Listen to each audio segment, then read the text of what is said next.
आप सभी को मेरी तरफ से नमस्कार। मैं मिसेज अंजू धीमान। जैसा कि आप सब लोग जानते हैं कि पूरे भारत देश में लॉकडाउन की स्थिति बनी हुई है कोरोना वायरस की वजह से। एक साइड से देखा जाए ना तो बहुत सारे लोगों की इच्छाएं पूरी हो गई हैं, क्योंकि कई लोगों की शिकायत रहती थी कि हमें घर जाना नहीं मिलता है। हम वर्किंग में इतने बिजी हो जाते हैं अपने काम काज में, हम घर ही नहीं जा पाते हैं, माँ बाप के साथ उठ बैठ नहीं सकते हैं, बच्चों के साथ खेल नहीं सकते हैं। अभी सबकी इच्छाएं पूरी हो रही हैं। आज मैं ऐसे बैठी हुई थी तो मैं एक स्टोरी पढ़ रही थी, तो मुझे वो स्टोरी बहुत अच्छी लगी। मैंने सोचा कि क्यों ना आप सब लोगों के साथ शेयर की जाए। स्टोरी इस तरह से थी। एक बार क्या होता है, किसानों के साथ इंद्रदेव की बिगड़ जाती है, क्योंकि किसानों ने चढ़ावा नहीं चढ़ाया। इस बार फसल निकली तो इंद्र भगवान गुस्सा हो गए। उन्होंने किसानों को श्राप दे दिया कि अभी 12 साल तक बारिश नहीं होगी, मैं देखता हूँ कि तुम फसल कैसे उगाते हो। अभी किसान बहुत दुखी हुए कि अगर फसल नहीं होगी तो हमारा गुजारा कैसे होगा। तो उन्होंने बोला कि इंद्रदेव जी, अगर आपने हमें श्राप दे ही दिया है तो उसका कोई निवारण भी होगा, आप हमें रास्ता बताएं।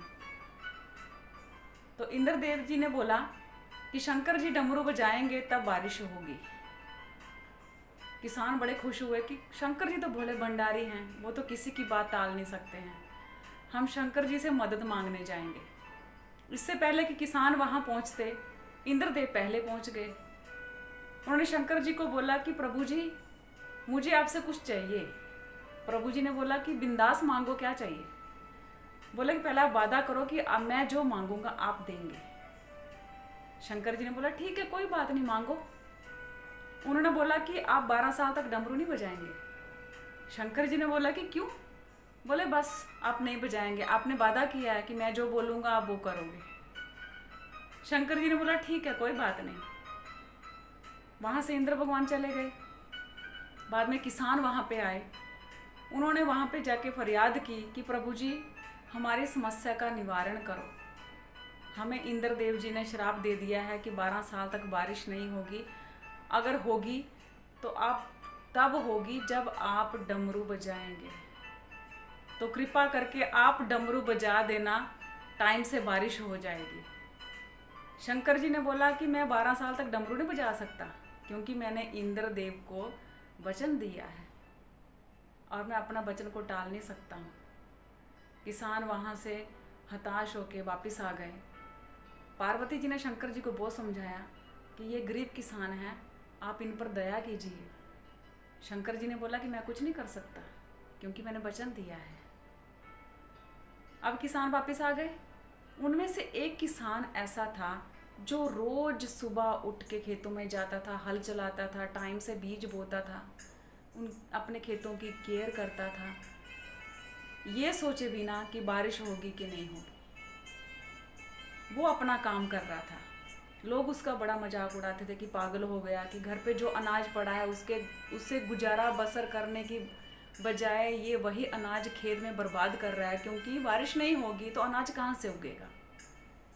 पर वो किसान अपने काम में लगा रहता। एक दिन पार्वती जी उसको देख रही थी, तो उन्होंने सोचा कि क्यों ना इस किसान से कुछ बात की जाए, पूछा जाए कि ये ऐसा क्यों करता है। पार्वती जी वहाँ पे आई। किसान को पूछा कि यदि तुम्हें पता है कि बारिश नहीं होने वाली है, फिर भी तुम यहाँ खेतों में इतनी मेहनत क्यों करते हो। किसान ने जवाब दिया कि मैं इस वजह से मेहनत नहीं करता हूँ कि भगवान को मेरे ऊपर दया आ जाए और पहले डमरू बजा दें और बारिश हो जाए। मैं मेरा काम करता हूँ, क्योंकि मुझे पता है कि जब 12 साल के बाद बारिश होगी तब तक तो मेरी ज़मीन भी बंजर हो चुकी होगी, और अगर मैं खेती करना भूल गया होगा, तो अगर मेरा शरीर उस लायक ना रहे कि मैं मेहनत कर सकूं, तो फिर क्या होगा। मैं अपने काम को इसलिए करता हूँ कि मैं कभी काम करना ना भूल जाऊँ। मैं अपने शरीर को वर्किंग में इसलिए रखता हूँ कि मेरा शरीर निर्जीव ना हो जाए बैठे बैठे, इसलिए मैं अपना काम करता हूँ, मेहनत करता हूँ। बारिश जब आनी होगी तब आएगी, मैं मेरा काम करता हूँ। पार्वती जी बड़ी खुश हुई। उन्होंने सोचा कि क्यों ना शंकर जी को इस बात को लेके मनाया जाए। पार्वती शंकर के पास गई, और बोला कि स्वामी, आपको पता है एक किसान रोज मेहनत करता है, रोज खेतों में जाता है, टाइम टाइम से अनाज बोता है, ये सोचे बिना कि बारिश नहीं होगी।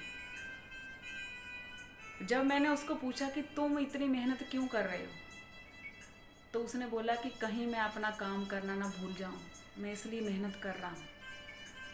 स्वामी जी, आप भी डमरू बजा के देख लीजिए, कहीं आप भी डमरू बजाना भूल गए तो फिर क्या होगा। 12 साल तो बहुत ज़्यादा टाइम होता है। शंकर जी भोले भंडारी सबकी बातों में आ जाते हैं। शंकर जी ने डमरू उठाया और बजाने लग गए, और जैसे ही डमरू बजा बारिश शुरू हो गई, क्योंकि तय तो यही था ना कि शंकर जी डमरू बजाएंगे तो बारिश होगी। अब इतनी ज़ोरदार बारिश हुई कि उस किसान ने जो अनाज बोया था उसकी फसल 4 गुना ज़्यादा फसल तैयार होगी उसके खेत में। अब वो बहुत खुश है, पर फसल उसी के खेत में हुई। क्यों? क्योंकि अनाज उसी ने बीजा था, मेहनत उसी ने की थी, बाकी किसी ने मेहनत नहीं की थी। सब अपने अपने घरों में बैठ रहे थे, टाइम वेस्ट कर रहे थे, पर उसने अपना टाइम वेस्ट किए बिना अपने काम को जारी रखा।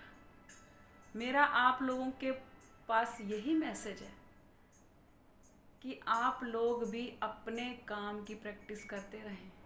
ऐसा ना हो कि जब लॉकडाउन खुले आप अपना काम ही करना भूल जाएं। अपने आप को कभी फ्री मत रखो, अपने काम के प्रति वफादार रहो। जैसे आप मार्केट में जाके काम करते हैं वैसे उसकी तैयारी करो, घर बैठ के तैयारी करो। ये मौका है आपके पास। घर बैठ के सो के खा के पी के उसको टाइम को वेस्ट मत करो, क्योंकि समय की गति तो बढ़ती जा रही है, हम वहाँ ठहर गए हैं। समय की गति चली हुई है। अभ्यास करते रहो, प्रैक्टिस करते रहो अपने काम की। देखो कहाँ कमी है, उस कमी को सुधारो, ताकि जब लॉकडाउन खुले आप मार्केट में जाएं तो आपकी एक नई छवि हो, एक नए जुनून और नए उत्साह के साथ आप मार्केट में उतरें। और जो मंदी अभी इस टाइम आ चुकी है ना आपके पास, उस मंदी को दूर करने के लिए यही एक तरीका है कि आप लगातार प्रैक्टिस करें, अपने काम को समझें, सोचें, अपने घर वालों से शेयर करें। यही रास्ता है कि जब आप काम करेंगे तो 4 गुना ज़्यादा इनकम आपके घर में आए। मैं ईश्वर से यही दुआ करूँगी कि आप सब लोग खुश रहें, स्वस्थ रहें, मस्त रहें और अपने काम की तैयारी में व्यस्त रहें। Thank you very much. Wish you all the best.